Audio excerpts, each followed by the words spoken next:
When I was 11 years old, when I finished Tree of Life, I was definitely interested and intrigued by filmmaking, but I don't think it was until my second or third film that I really started to fall in love with the art of cinema.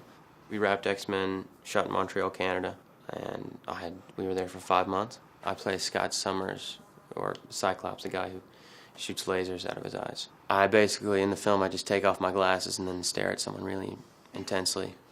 And at times I think it's hard not to laugh. I feel like everyone else's superpowers are cool because they get to do stuff with their hands, and they're like, like Magneto is like stopping metal, and then Storm is creating a storm, and then I'm just like staring at someone really intently and growling. So, quite weird. The sunglasses are these like retro 80s Ray-Bans, and then they just have like this plastic lining around them which cups over my eyes, so it's hard to see anything already. Plus with the cupping around the glasses, my peripheral vision is gone, so I'm basically looking through a box and through double red lenses, so there were so many times where I'm running into the wall or missing my mark. But yeah, it was a learning curve for sure. First time watching Inside Out, I think, was a very emotional experience. I don't know, there's something about animation that allows you just feel like a kid watching it, and so you feel like you're allowed to cry. I love Natalie Portman.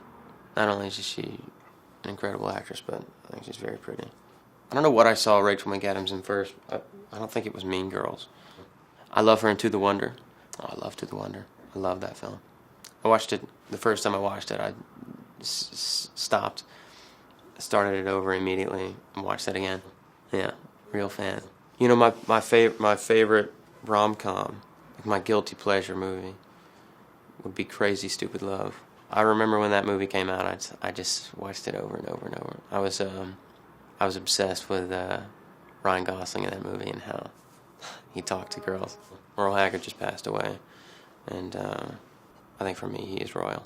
And my dad recently texted me, and this is a few days after he passed away, and he said, there's this Merle Haggard song that I think describes you the best, and it's a song called Ramblin' Fever. My hat don't hang on the same nail too long. My ears can't stand to hear the same old song.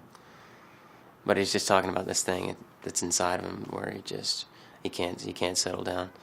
And I feel like I have that. You're restless. Exactly, restless soul.